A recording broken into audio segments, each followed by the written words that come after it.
Boa tarde, meus amores. Nossa aulinha hoje é de ciência, na página 8.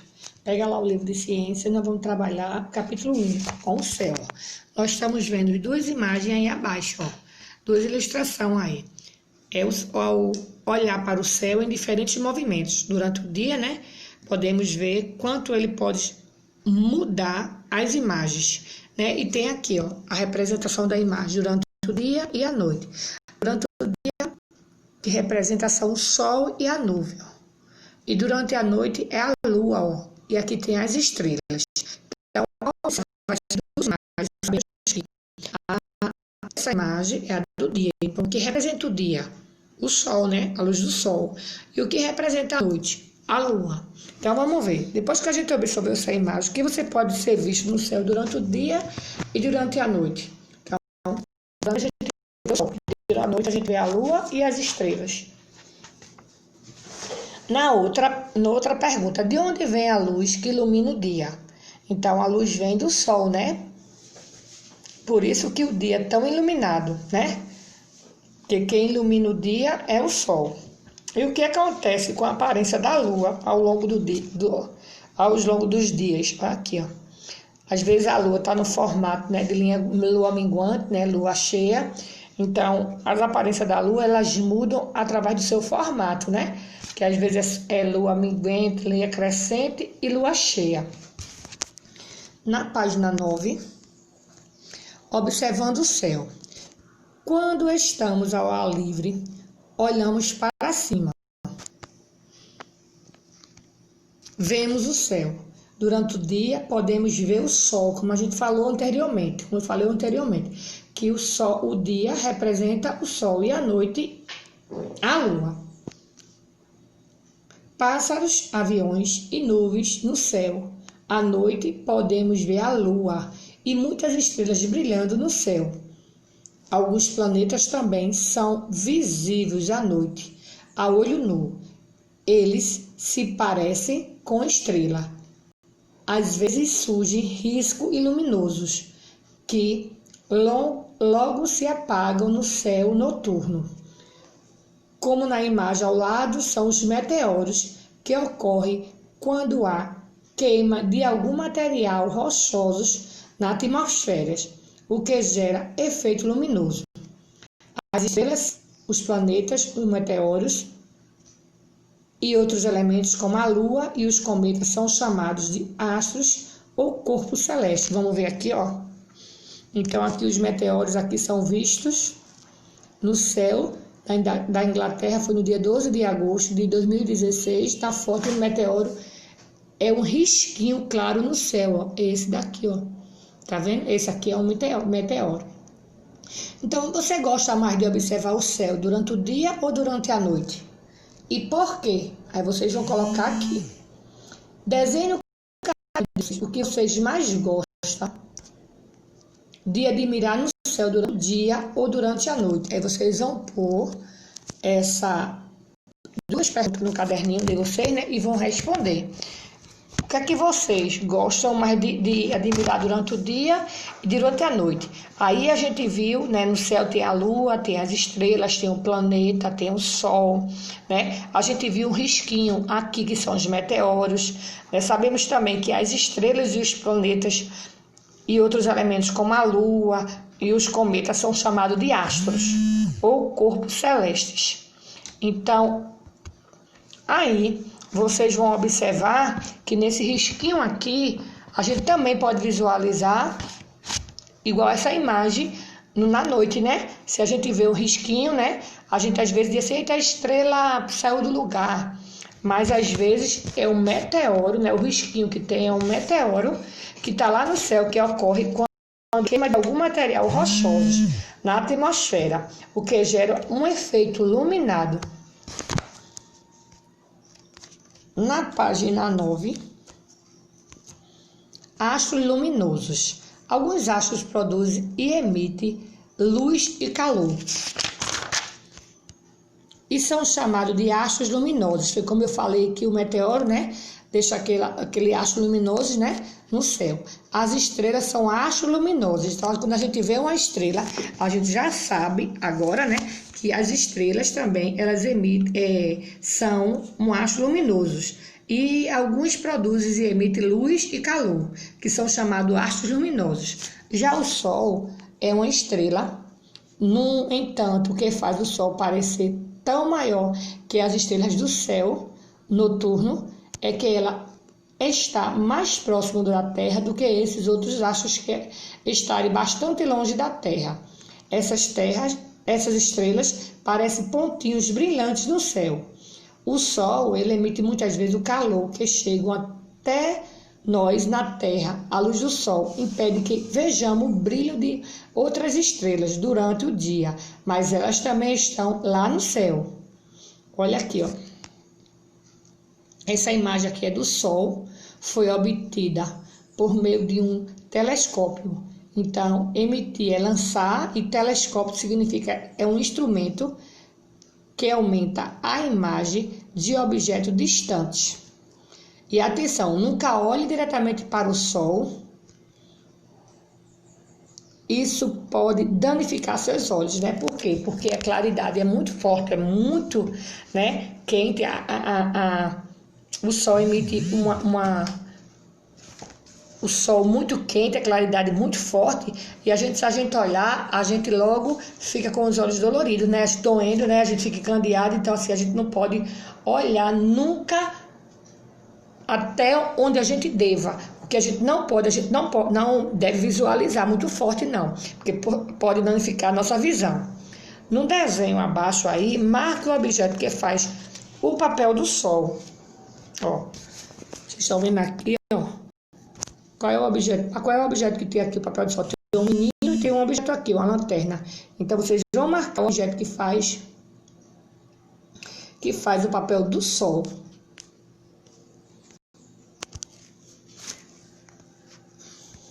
Durante o dia, a posição do Sol no céu muda em relação dos horizontes. No início e no final do dia, o Sol fica próximo do horizonte. No Brasil, perto do meio-dia, o Sol está alto do céu, está bem alto. Os horizontes, ó, horizontes é a linha distante na qual o céu e a terra ou o mar parecem se tocar. Então, vamos ver aqui duas imagens aqui. Deixa eu só...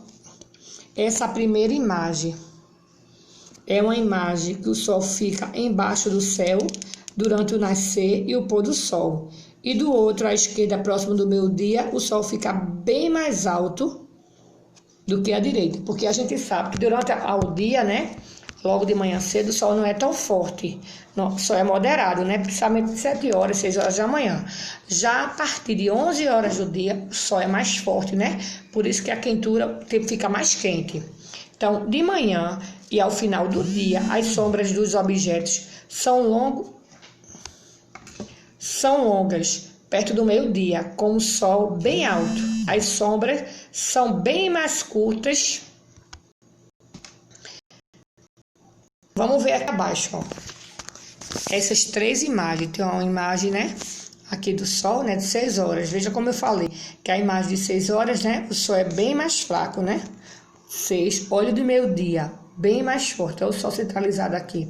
E de 18 horas, o Sol já se foi, né? Então, vamos ver aqui, ó. Quanto mais alto o Sol fica no céu, mais curtas são as sombras formadas pelos objetos, ó. Então, a gente tá vendo aqui, ó, 6 horas tem uma sombra. Então, de 12 horas, a sombra tá bem pouquinha.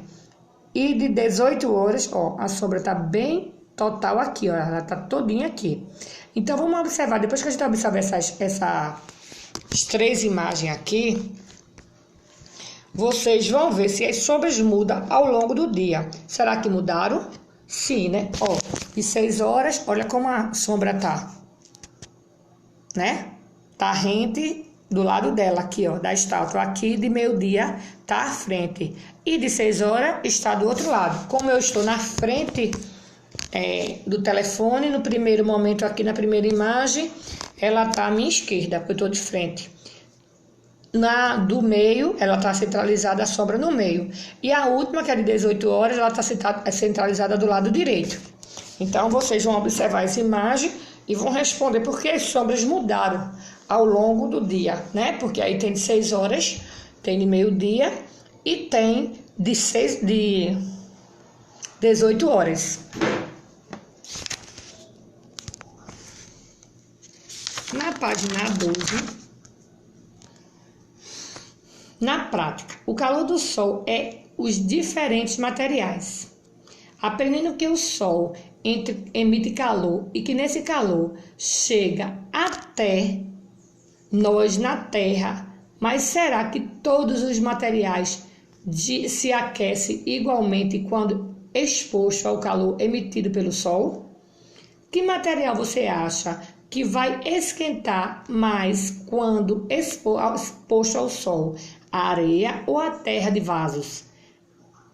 E que a superfície você acha que vai esquentar mais, a clara ou a escura? Vamos ver? Isso aqui só é uma experimentação que a gente está vendo aqui, ó. Você vai precisar de 3 copos descartáveis de plásticos branco e um deles será pintado de preto. Se vocês não tiverem, não tem problema, viu? 4 colheres de sopas de terra de vaso, 8 colheres de sopa de areia e um termômetro. Vamos ver a experimentação que eles fizeram. Eles colocaram 4 colheres de sopa, né, no primeiro momento, na areia no copo preto, e 4 colheres de sopa de areia de um copo branco. Aí no segundo colocou 4 colheres de sopa de terra no vaso e no outro copo branco. No terceiro, eles colocaram, ó, aqui, copo preto e os 2 brancos, né? No terceiro, eles colocaram os copos lado a lado em um local que receba bastante sol, pelo menos 2 horas. Depois, meça a temperatura do conteúdo de cada copo com um termômetro. Então, aqui, ó, se vocês tiverem termômetro em casa, vocês pedem a mãe de vocês e vão medir a temperatura de cada um. Aí vamos ver depois de 2 horas o que é que vai acontecer, que vocês vão pegar o copo preto, a terra preta, né? Colocar nos vasos e depois vocês vão fazer, se tiver o termômetro, vocês fazem. Também se não tiver, não tem problema, mãezinha. Vamos ver aqui o que é que pede? Aqui no primeiro. Considerando o copo branco com areia, o copo branco com terra de vaso, responda: em qual copo o conteúdo ficou mais quente? Isso a gente só pode ver através do termômetro, tá certo? Então, no copo branco com areia ou no copo branco com terra de vaso. Igualmente no copo branco com areia e no copo branco com terra de vaso. Então, quem tiver o termômetro faz essa experiência. 2. Considerando o copo branco com areia e o copo preto com areia, responde qual copo o conteúdo ficou mais quente.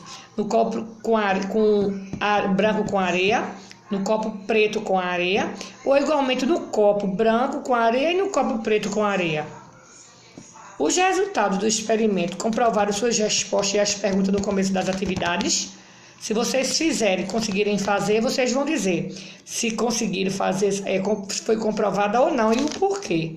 E no quarto, se você quisesse usar uma camiseta que esquentasse a menos possível do seu corpo, ela seria branca ou preta? Então, deixa eu só explicar aqui, ó. Tá bem nítidozinho a resposta aí de todos. Então, se eu quisesse que esquentasse o menos possível, então o preto, ele esquenta mais.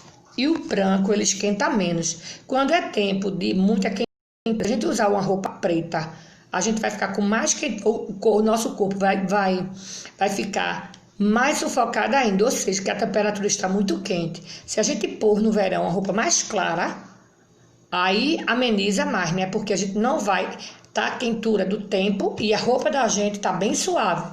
Não vai sugar muito porque a roupa é branca. Então, já o preto esquenta muito. Então, aí no experimento aqui, experimente aqui do copo preto, branco, né, copo preto e os brancos e a terra branca com a preta, esse preto com certeza, né, a temperatura vai estar lá em cima. porque o copo é preto.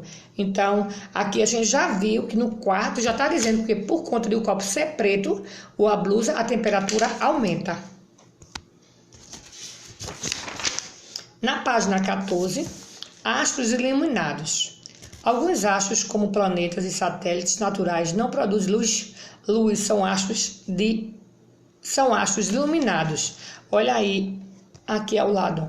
O Sol ilumina a Lua, que reflete parte dessa luz em direção à Terra. Observe a luz refletida na água. Olha aí, ó. A luz aí. Os planetas giram ao redor de uma estrela e o caso da Terra, que gira em torno do Sol. Os satélites naturais giram em torno de um planeta, a Lua, e o satélite natural que gira no redor da Terra. Então, a partir de agora, a gente está sabendo que o satélite natural é o que gira ao redor da nossa Terra.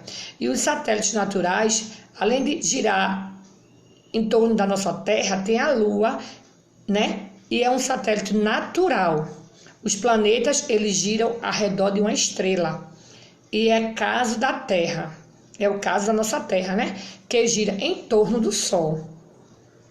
Então, os planetas e os satélites naturais são iluminados pela luz da estrela ao redor da qual gira. A Terra e a Lua são iluminados pela luz do Sol. Então, o nosso planeta e os satélites naturais são iluminados pela luz da estrela ao redor da qual giram a Terra e a Lua, são iluminados pela luz do Sol. Então, no primeiro, observa a imagem, vamos observar a imagem e depois vamos responder aqui, essa imagem que está aqui abaixo. Deixa eu só ampliar. Planeta Terra visto no espaço, imagem obtida por um satélite. Olha o planeta Terra como está aí. A imagem mostra um astro iluminado ou iluminado? Né? Será que o planeta Terra é iluminado ou iluminado? Você, com a sua pergunta, a sua resposta, você vai pôr se está vendo iluminado ou não iluminado. E como você chegou a essa resposta? Por que você acha que não, se você marcou que não é iluminado? E se é iluminado? A gente viu que planetas e satélites naturais não produzem luz, porque são astros iluminados. Os planetas, eles giram ao redor de uma estrela. É o caso do planeta Terra, né? Então, a gente está falando aí do planeta aí, ó, que aí é o planeta Terra. Então, os planetas, eles giram ao redor de uma luz, de uma estrela, que é o caso da Terra, que gira em torno do Sol. Então, esse planeta aqui, ó, Terra, ele está girando em torno do Sol. E no 2, que planetas ou estrela você conhece? Aí você vai pôr aqui. Quais são os planetas que você conhece ou as estrelas? Vai pôr aqui. Enxergando o astro à noite. Olha a imagem aí, ó. Tem 1, 2, 3, 4, 5 aqui, fora os outros pontinhos. As estrelas, os planetas, as luas e os cometas são exemplos de astros que podemos enxergar no céu noturno, a olho nu, ou seja, sem usarmos qualquer instrumento, como a gente está vendo aí, ó. Vemos as estrelas porque elas produzem luz, cometas refletem luz quando se aproxima do Sol. Os planetas e satélites naturais não produzem luz. Nós os vimos porque eles são iluminados pelas estrelas. Então, esses planetas aí ao lado, eles não são visualizados por olho nu. A gente só observa ele porque eles são iluminados por uma estrela. Então, aqui, ó, essa representação dessa imagem aqui, as estrelas destacadas são as facilmente observadas no Brasil. Os demais pontos também são estrelas e outros corpos celestes. A iluminação pública das ruas ofusca o brilho dos astros, por isso vemos poucas estrelas em cidades, muitas iluminadas e muitas estrelas em locais com pouca ou nenhuma iluminação. Tanto o planeta quanto estrelas, eles mudam aparentemente de posição no céu ao longo do tempo. Então, depois de observarmos essa imagem, a posição da Lua no céu muda ao longo da noite? Sim ou não? Se a gente olhar para o céu, ela vai ficar paradinha no mesmo local ou ela vai girar? Então, ela vai mudar, né? Então, por que ela muda? Por conta da sua posição, né? Então, ela muda por conta da sua posição, que ela vai chegando um horário, né? Ela vai se deslocando de um lugar para o outro. Então, vamos ver aqui a Lua. A Lua ela é o único satélite natural da Terra. Quando vista da Terra, a aparência de uma Lua muda ao longo do mês. Olha aí, dizendo que ela muda, né? A Lua tem sempre uma metade iluminada pelo Sol e a outra metade não é iluminada. Às vezes nós vemos toda a metade lunar iluminada pelo Sol, formando um grande círculo depois. A visão dessa porção iluminada da Lua vai ficando cada vez menor, como a ponta de uma unha, até sumir das nossas vistas do céu. Em seguida, a parte iluminada da Lua vai aumentando até que é possível ver toda a metade lunar iluminada pelo Sol novamente. Essa imagem que vocês estão vendo aí, ó, é uma imagem de uma Lua obtida por meio de telescópio que repare nas quantidades das crateras. Aqui porque tá bem, mas no livro de vocês vão ver, ó, aqui as craterazinhas, ó. Então, essa é a imagem da Lua obtida pelo meio de telescópios. A superfície da Lua é formada por rochas e poeiras. Nela existem muitos buracos. Olha aí os buraquinhos, tá vendo? Diferentes de tamanhos, chamados crateras. Foi o que a gente acabou de falar aqui, ó. Esses coisinhas aqui são chamados de crateras. As crateras da Lua foram formadas por meteoritos que colidiram com a sua superfície. Então, o meteorito foi que danificou aí, né? Colidiu na superfície. Na Lua não existe chuva nem vento. Por causa disso, as crateras permanecem sempre iguais. E meteoritos são corpos celestes bem menor em relação dos planetas. Por exemplo, que se move pelo espaço e atinge a superfície de um astro maior como a Terra. Então, a gente viu aqui a imagem da Lua, né, obtida pelo meio de um telescópio, que ela foi prejudicada com a quantidade de crateras, né, porque as crateras elas formam através de meteoritos. Mãezinha, como eu já falei ontem no grupo, hoje vai ter uma avaliaçãozinha de português e amanhã de matemática, onde os filhos de vocês eles vão acessarem o link, vai clicar no link, do link vai aparecer umas perguntas da prova, que é uma prova, um formulário de uma prova. Eles vão colocar o nome deles completo, já tem lá, aí tem um primeiro, eles vão responder, tem o nome resposta, ou vão marcar um xizinho com a bolinha lá, e depois no final tem a palavra enviar. Aí quando tiver a palavra enviar, que eles terminarem tudo, só é clicar no enviar, porque já vai ser enviado para mim, tá certo? Manda eles ter bastante atenção, deixa eles responderem. Vocês podem até orientar assim a pergunta, mas deixar ele entender todas as coisas que foram passadas na prova, está sendo passada na prova, foi dado em conteúdo durante esse bimestre e o outro. Então, se deixarem eles pensarem, não fazer com pressa, né? Eles deixarem eles repensarem mesmo, pensar e repensar mesmo. Será que essa resposta está correta? Será que a B está correta? Para que a gente possa avaliar realmente, né? Eles, para ver se eles armazenaram mesmo a atividade. A provinha não está difícil, foi todo o conteúdo dado durante esse bimestre. E a gente pede paciência, né? Para que eles façam bem direitinho, tá certo? Um beijo no coração de cada um de vocês.